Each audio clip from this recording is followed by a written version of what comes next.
Hi everyone, my name's Anne-Marie. Welcome to this card making project. In this project we're going to be using a couple of gorgeous items from the Griffin range, including the Eleanor paper collection and the fancy French fan dies. Everything I do use I shall put in a detailed list on my blog, so if there's ever anything I forget to mention, please check the blog because there's always more information on there. And there's lots of photos as well of the projects, and I photograph inside and out just to give you a recap on what we've done, and just in case you prefer looking at the photos rather than the video. So please check that out. If you ever want to comment, you can always comment on my blog or on Facebook where I can get back to you. Feel free to contact me directly. If you comment on YouTube, I can't reply all the time because my replies get lost. There's a glitch on my account. So it's I read them all, and I know it's a nightmare for you for remembering where I can reply and where I can't. So just enjoy the projects, that's the main thing. So the first thing that we're going to need is our base card.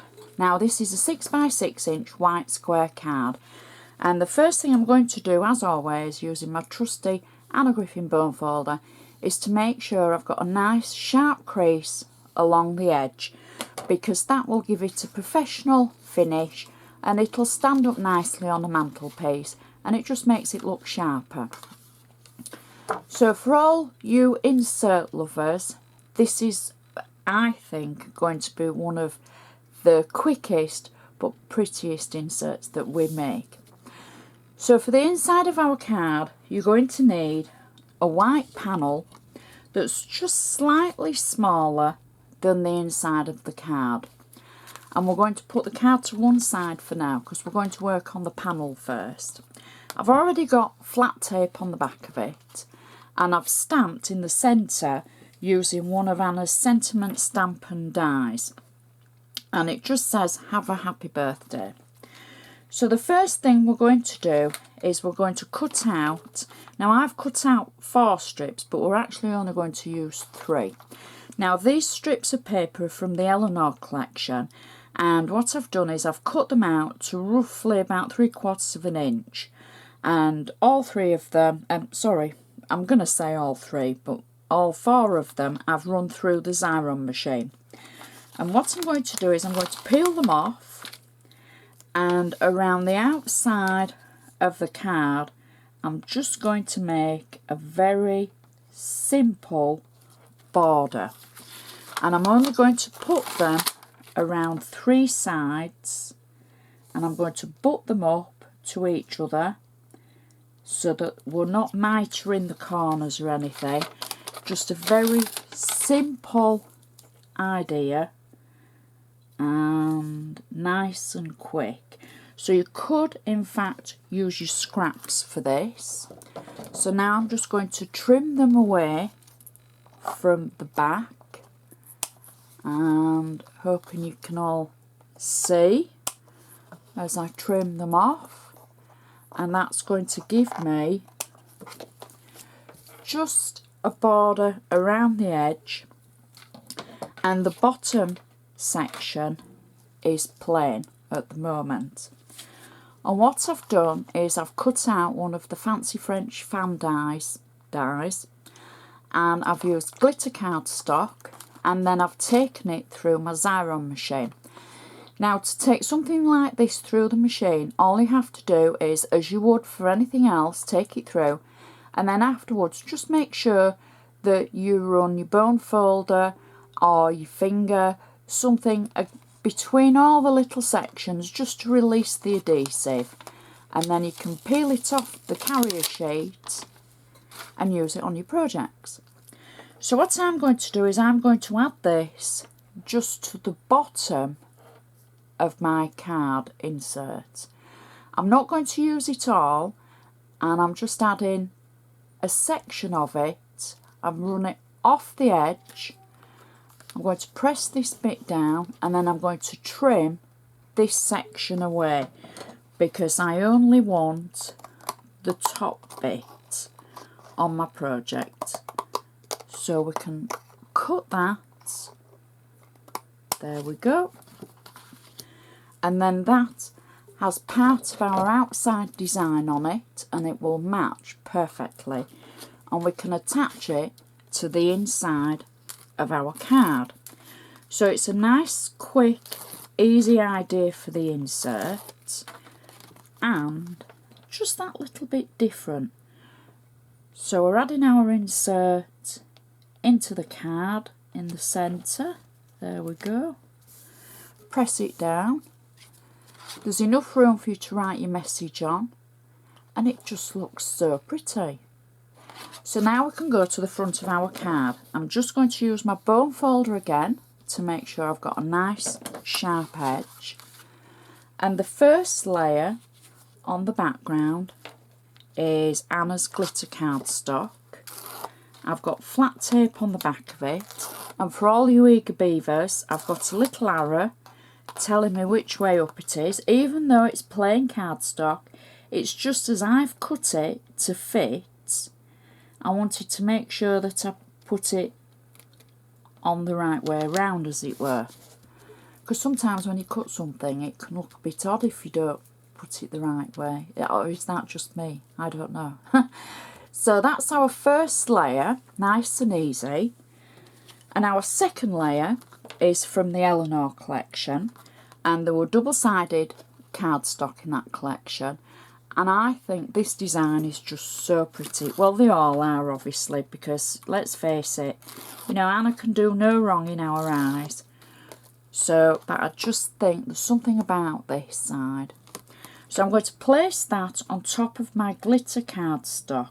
I've cut it just a fraction smaller so that it creates a lovely matten layer on the front of the card.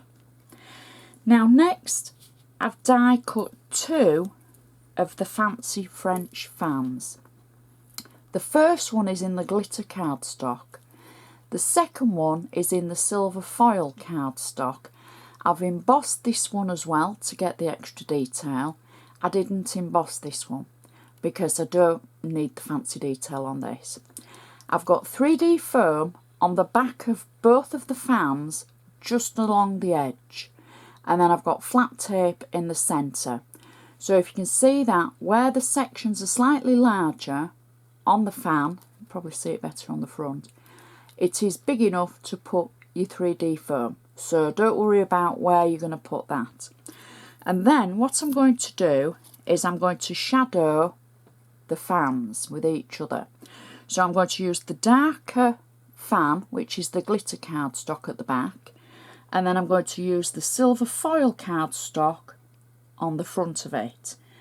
And now I'm doing mine in mid-air. You'll be able to do yours on your desk and take a little bit more time. So all I'm doing is putting one on top of the other to get a shadow effect like that. And it's going to give me the 3D effect as well, just along the edge. Once I've done that, I'm going to add that to my project onto my card, and I'm going to press it down and put it just to one side at the top. Now, I said this card was nice and simple, and it is. The sentiment we're going to use, again, is from the Eleanor collection, and I'm thinking about using this one. And all you do, these are stickers, and you simply peel off from the carrier sheet, peel the sticker away, and then I'm going to place this just slightly over the fan.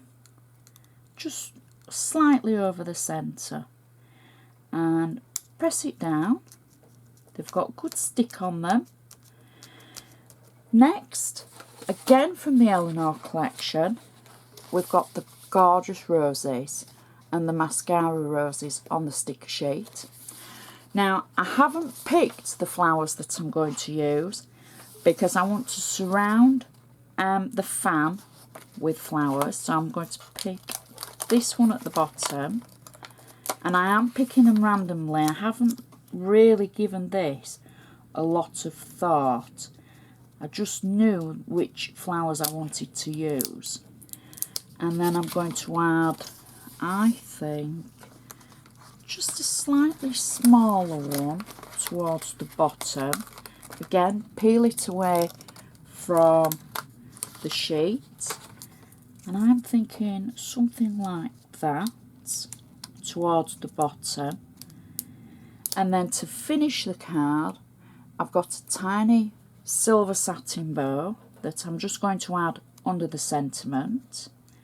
So this is a nice quick card to make that's very effective. You could add pearls and jewels to the outside of the fan, and it just works so well. Stands up nicely. We'll go in a normal envelope. You've got a little bit of height from the flowers, from the stickers and the decoupage on the fan, but nothing too high. Just a really pretty card, nice and quick with lots of detail. And I just think that's perfect. If you've forgotten to make a card for somebody and you have to make one really quick, or say you die cut a few of the fans in advance so that you've always got them, that would just, they would be like, oh wow, you didn't forget. So I think that's so pretty, but I'm biased. I do hope you enjoy watching the projects. Please give me the thumbs up. Please share them with your crafty friends, and I do love hearing from you. So thank you so much for watching, and I shall see you next time.